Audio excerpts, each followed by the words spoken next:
Our story revolves around Yakumo Seitu, a quiet college student gifted with a unique ability, a crimson left eye that allows him to see ghosts and spirits.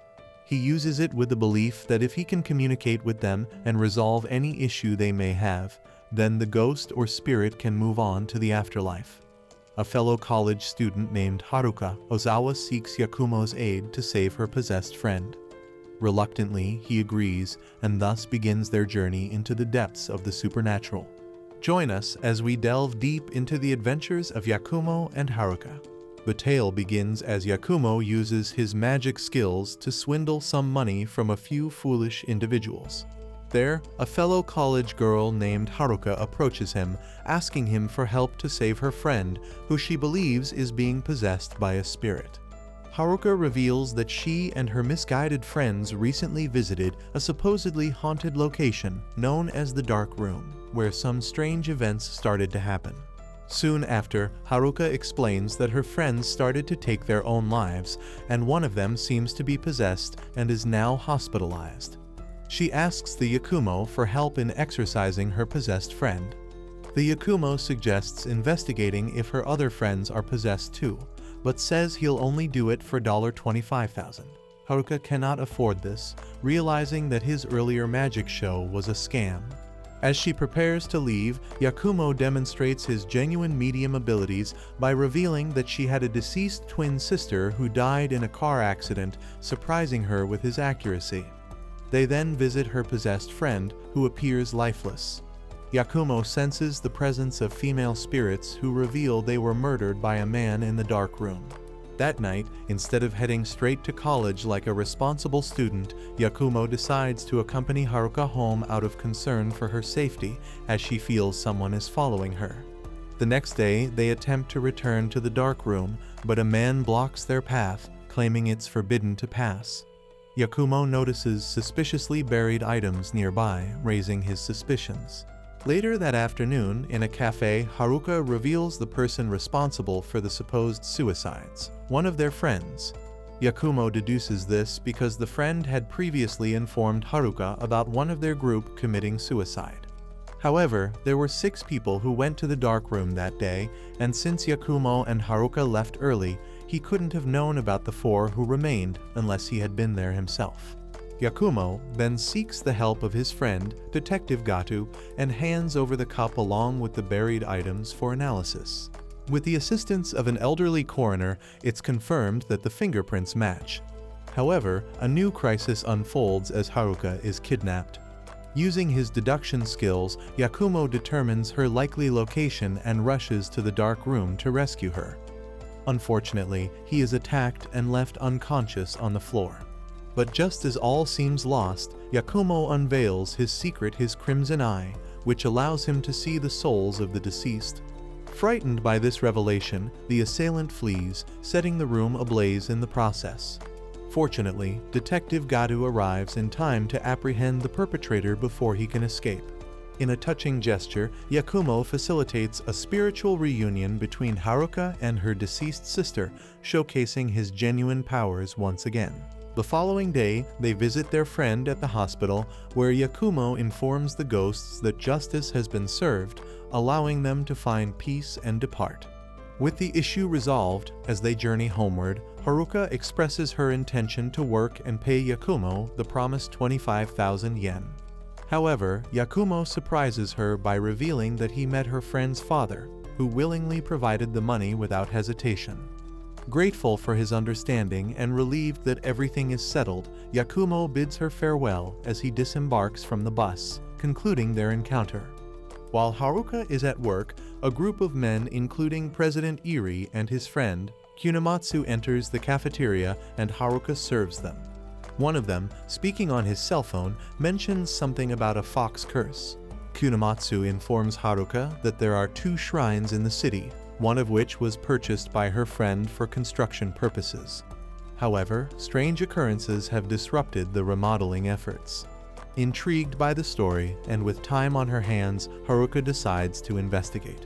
At the shrine, she encounters the fox demon as described.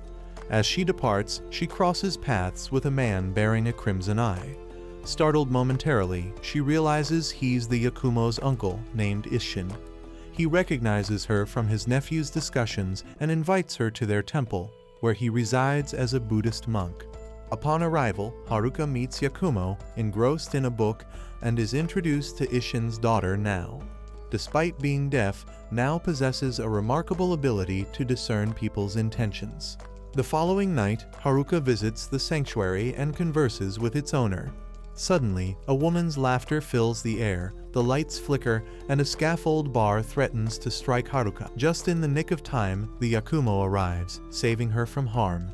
He discerns that this isn't the work of ghosts, but a premeditated act, evidenced by a hidden loudspeaker and power disruption from nearby bushes. It's revealed that Kunamatsu, who was in a shed near them, orchestrated these events. He opposed the construction to stop Eri from moving the shrine.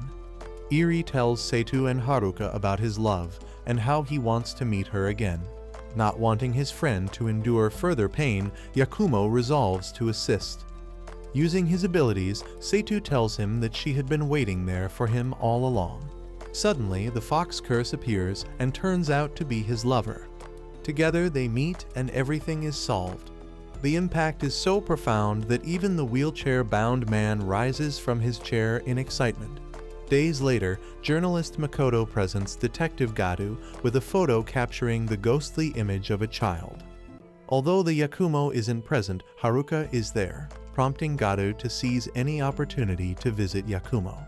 Upon arrival, Detective Gadu shows Haruka a photo of a mechanic they're searching for, suspecting him of foul play. Additionally, he presents a picture of the ghostly boy taken at the mechanic's shop. Their investigation leads them to the mechanic's premises, where the Yakumo directs them to a specific spot to dig. Their efforts are rewarded as they uncover a corpse. The coroner's analysis reveals the cause of death as strangulation, though signs of vehicular impact are also evident. Meanwhile, Gadu receives news that they have apprehended the mechanic. In another turn of events, Haruka brings a friend to see the Yakumo, alleging possession. However, it's revealed to be a fabrication. When the friend sees the photo of the baby, he reacts with horror. Yakumo, displaying qualities akin to L, deduces the friend's involvement in the baby's demise. Subsequently, it's confirmed that the mechanic confessed to burying the body in his garage after claiming to have accidentally struck the child with his car. As the situation escalates, the kid, now revealed as a boss, flees with Haruka. Desperate to possess him, the boy's actions drive Yakumos to pursue them relentlessly. Despite their efforts, they fail to reason with the boy, who eventually halts the car. Detective Gadu, engaging in a prolonged chase reminiscent of scenes from Fast and Furious, manages to intercept them. However, as they approach a tunnel, Yakumo attempts to save the boy's soul. Despite his efforts, the ghosts claim the boy. After stopping to assist a man lying in the street, Hijikata Makoto, a reporter and the daughter of the chief of police, becomes possessed by the man's spirit upon his passing.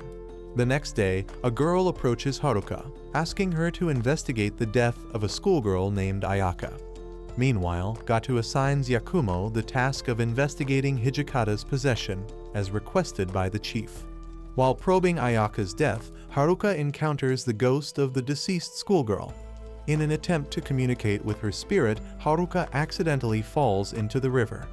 Fortunately, she is rescued by 2 policemen and taken to a clinic for recovery. Coincidentally, both Gatu and Yakumo are also present at the clinic, questioning Dr. Kan Kinoshita about their respective investigations. Kinoshita reveals himself as the doctor who delivered Yakumo and inquires about his mother's well-being. In response, Yakumo discloses a harrowing revelation. His mother attempted to end his life a decade ago when he was just a child. A vigilant policeman, likely Gatu, intervenes, prompting Yakumo's mother to flee the scene. Since that fateful night, she has remained missing. During the altercation, Yakumo manages to snap the red pendant from his mother's neck. Overwhelmed with emotion, Yakumo implores Dr. Kinoshita to share his mother's reaction upon seeing her newborn son with a crimson left eye. Kinoshita reveals that she is scared out of her mind. This leads Yakumo to believe he is an unwanted child. Haruka overhears the entire conversation about Yakumo's mother as she stands outside the door. Disgusted with himself, Yakumo attempts to throw his mother's pendant into a river. He is stopped by Haruka, who talks him out of it. He asks her to hold onto it for him. That concludes our tale for today. If you enjoyed this journey through the realm of the unknown, don't forget to subscribe for more thrilling adventures. Like and comment to share your thoughts and theories. Until next time, may the spirits guide you safely through the shadows.